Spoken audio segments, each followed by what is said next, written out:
please subscribe and don't forget to press the bell icon to get notified whenever we upload a new video. और बड़ी खबर इस वक्त की, कश्मीर में भारतीय जनता युवा मोर्चा के नेता की हत्या के विरोध में बीजेपी ने जम्मू में जोरदार प्रदर्शन किया। भारतीय जनता युवा मोर्चा का प्रदर्शन पाकिस्तान के खिलाफ था। प्रदर्शन के दौरान कार्यकर्ताओं ने पाकिस्तान का पुतला भी फूंका और हत्या की निंदा की। कल दक्षिण कश्मीर के शोपिया में बीजेपी युवा मोर्चा के जिला अध्यक्ष गौहर हुसैन भट्ट की अगवा कर हत्या कर दी गई थी। आतंकियों ने गौहर अहमद को गोली मारने के बाद उनका गला भी काट दिया। पुलिस के मुताबिक हमलावरों की तलाश की जा रही है। आतंकियों ने अगवा कर जंगल में ले जाकर गौहर की हत्या की थी। हालांकि किसी भी आतंकी संगठन ने अब तक इस मामले की जिम्मेदारी नहीं ली है।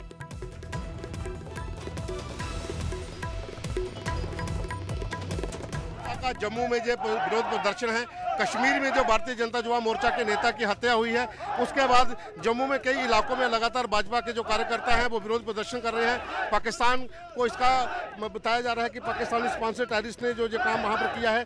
कश्मीर में जो भाजपा के कार्यकर्ता की हत्या हुई है, जिस तरह से लगातार वहाँ पर जुट जो है वो भाजपा के साथ जुड़ रहा है, क्योंकि भाजपा की कार्यकारिणी की बैठक भी कश्मीर में हो चुकी है। उसके बाद लगातार कश्मीर के कई इलाकों में भाजपा की रैलियाँ हो रही थी। यही वजह है कि वहाँ पर जो कार्यकर्ता हैं वो इसलिए निंदा कर रहे हैं कि कश्मीर में बढ़ते भाजपा के कैडर को धक्का पहुंचाने के लिए टेररिस्ट ऐसा कर रहे हैं। जम्मू में कई इलाकों में भाजपा जनता युवा मोर्चा के लोग जो हैं वो इस हत्या के खिलाफ प्रदर्शन कर रहे हैं। कैमरामैन राजवीर के साथ पवन शर्मा, जम्मू, न्यूज़ 18 इंडिया।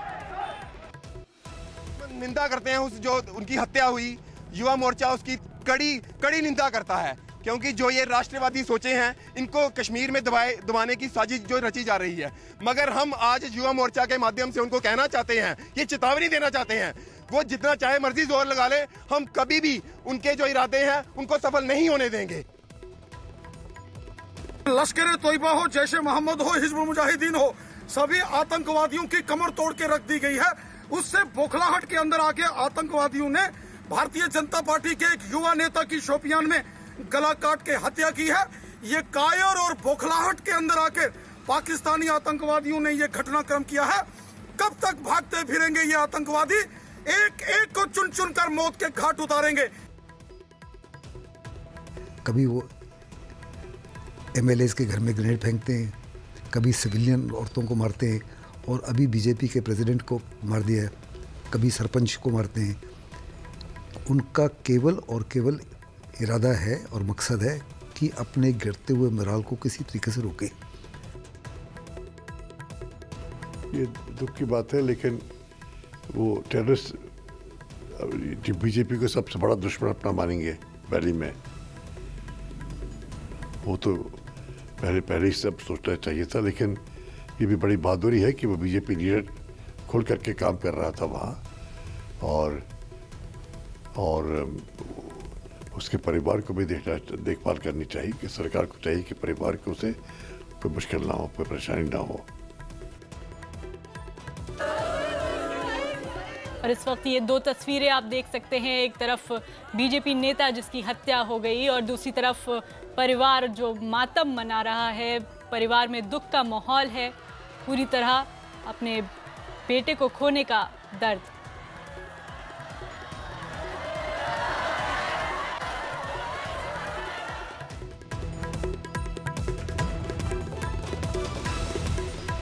और दिल्ली के इंडिया गेट पर फूड फेस्टिवल के आयोजन के दौरान लोगों की भारी भीड़ जुटी है और इस आयोजन की वजह से इंडिया गेट पर ट्रैफिक भी जाम हो गया है और लोगों को काफी परेशानी का सामना करना पड़ रहा है। न्यूज़ 18 इंडिया ने लोगों से बात कर उनकी परेशानियां जानी।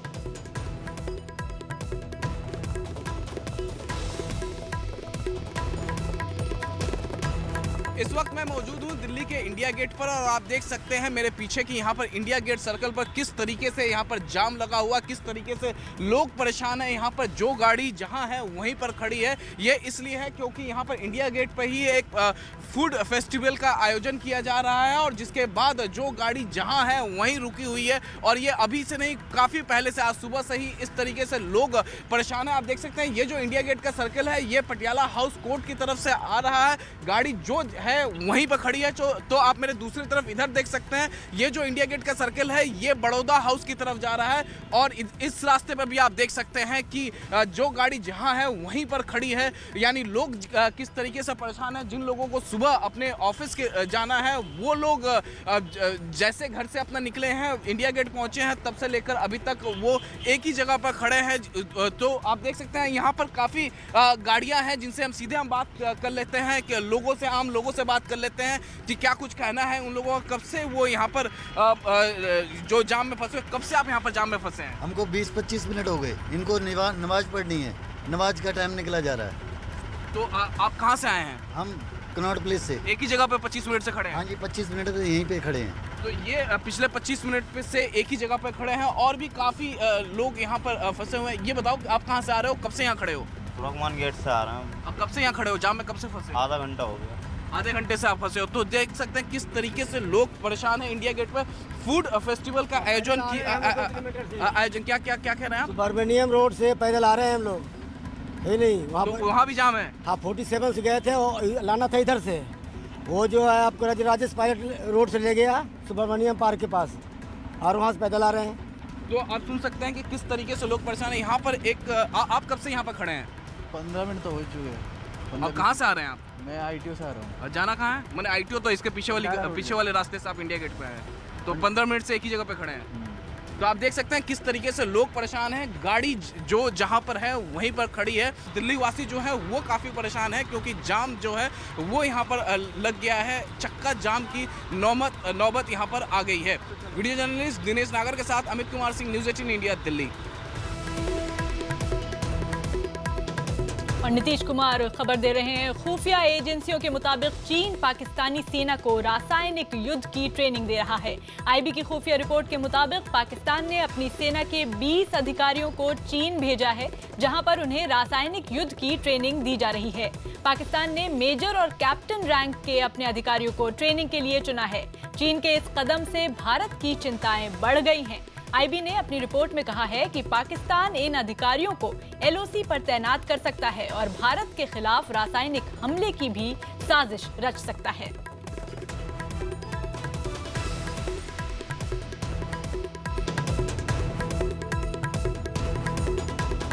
और आतंकी मसूद अजहर को अंतर्राष्ट्रीय आतंकवाद की सूची में डालने को लेकर चीन के रुख पर भारत ने खरी खरी सुनाई है। विदेश मंत्रालय ने चीन को आतंकवाद पर दोहरे रवैये से होने वाले नुकसान को लेकर चेताया और भारत ने आतंकवाद पर चीन की मानसिकता को संकीर्ण बताया। विदेश मंत्रालय के मुताबिक आतंकवाद पर चीन के रवैये से आतंकियों के खिलाफ लड़ाई चल रही है वो कमजोर पड़ेगी। भारत ने साफ साफ कहा कि आतंकवाद से समझौते से आगे चलकर उल्टे नतीजे होंगे। दरअसल चीन ने एक बार फिर जैश-ए-मोहम्मद के सरगना मसूद अजहर के मामले में रोड़ा अटकाते हुए उसे वैश्विक आतंकियों की सूची में डालने को लेकर वीटो के जरिए एक बार फिर से रोक लगा दी। चीन ये बार बार ये काम करता आया, सारा दुनिया देखती है, लेकिन ये चीन की भूमिका बहुत स्पष्ट नहीं है। जब चीन पर बीतेगी तब चीन भी उसके लिए ना नहीं कहेगा, क्यों तो आतंक से देश दुनिया जूझ रही है और ऐसे समय में एक आतंकी के साथ में किसी देश ने होना ये ज़रा बहुत ही तकलीफ वाली बात है और चिंता की बात है।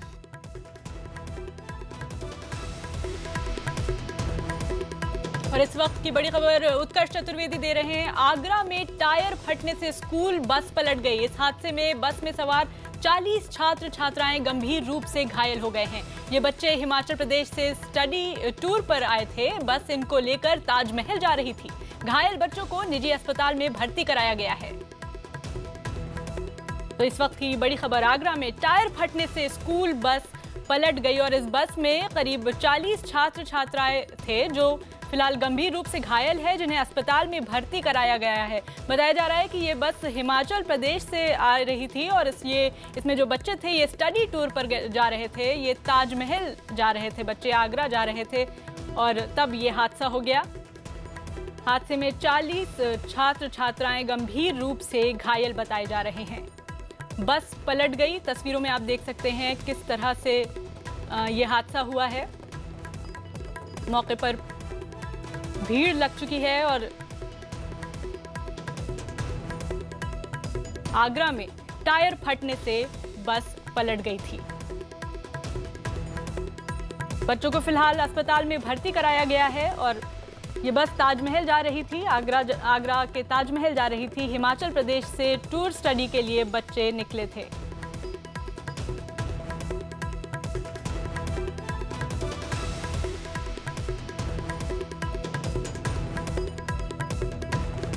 तो आगरा में टायर फटने से स्कूल बस पलट गई, ये बड़ा हादसा।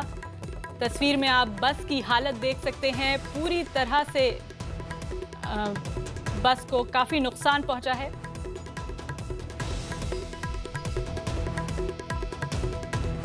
और भोपाल से बड़ी खबर आ रही है। भोपाल पुलिस का नाकारा चेहरा एक बार फिर से सामने आया। गैंगरेप की पीड़िता जब केस दर्ज कराने गई तो एमपी नगर थाने और हबीबगंज की पुलिस उसे टालती रही। हालांकि मीडिया में मामला सामने आने के बाद भोपाल के एमपी नगर थाने के सब इंस्पेक्टर को निलंबित कर दिया गया, जबकि बलात्कार के आरोप में 3 लोगों को गिरफ्तार किया गया। एक आरोपी अभी फरार है। गैंगरेप के बाद पीड़िता अपने परिजनों के साथ रिपोर्ट दर्ज कराने एमपी नगर के थाने में पहुंची तो सब इंस्पेक्टर टेकराम ने दूसरे थाने का मामला बताकर पीड़िता को वापस भेज दिया, जबकि नियम के तहत 0 एफआईआर दर्ज की जानी चाहिए थी। इसके बाद हबीबगंज थाने में पुलिस ने 9 घंटे बाद केस दर्ज किया, जिसके बाद 3 आरोपियों को गिरफ्तार किया गया। और इन सबके बीच जो सीएम है शिवराज सिंह चौहान, उन्होंने कहा कि मामले की फास्ट ट्रैक कोर्ट में सुनवाई होगी।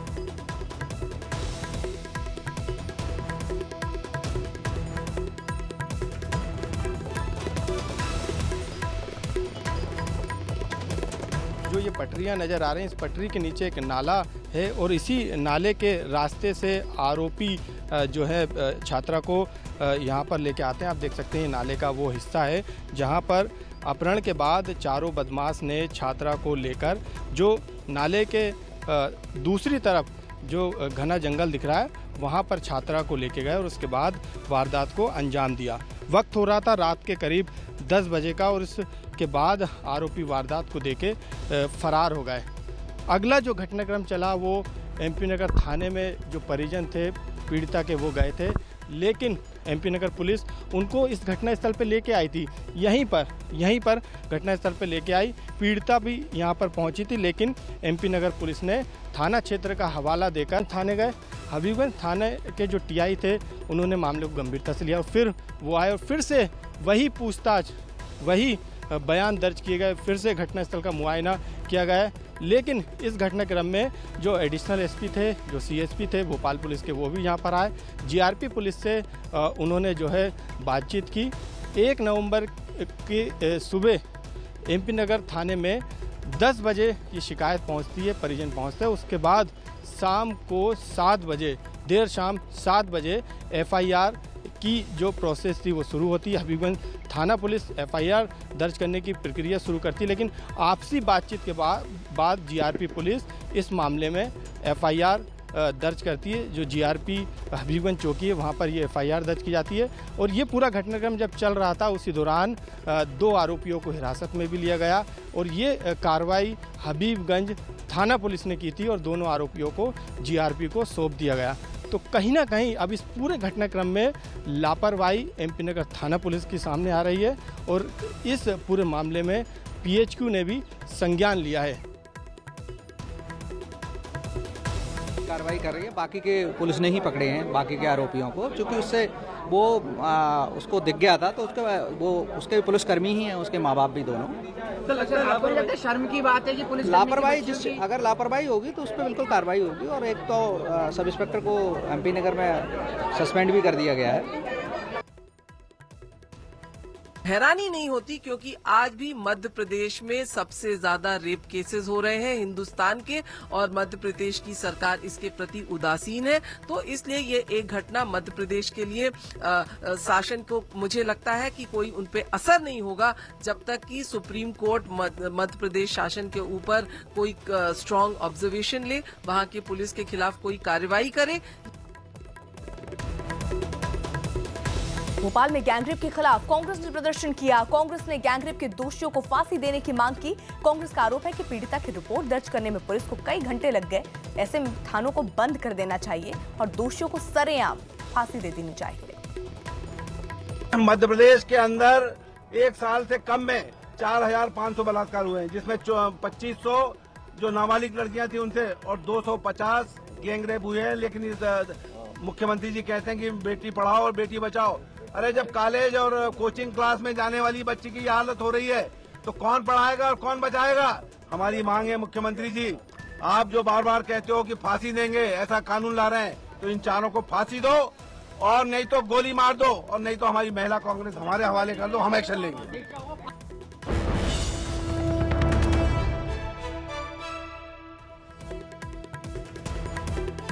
और उत्कर्ष चतुर्वेदी बड़ी खबर दे रहे हैं। रायबरेली के एनटीपीसी प्लांट में हादसे के वक्त की तस्वीरें सामने आई हैं। इस हादसे में 30 लोगों की मौत हो गई थी। आप तस्वीरों को देखकर अंदाजा लगा सकते हैं कि ये हादसा कितना भयानक रहा होगा। आप तस्वीरों में देख सकते हैं कि किस तरह से पाइपलाइन फटने से आग की शुरुआत हुई और देखते ही देखते प्लांट में आग ही आग फैल गई। साथ ही ये वीडियो ये भी बात बता रहा है कि इस प्लांट में सुरक्षा के इंतजाम पुख्ता नहीं थे, जिसकी वजह से 30 लोगों को अपनी जान से हाथ धोना पड़ा। तो ये वो तस्वीरें हैं एनटीपीसी प्लांट में जब ये हादसा हुआ, भयानक हादसा। 30 लोगों की इसमें मौत हो गई थी। रायबरेली की एनटीपीसी प्लांट की ये तस्वीरें।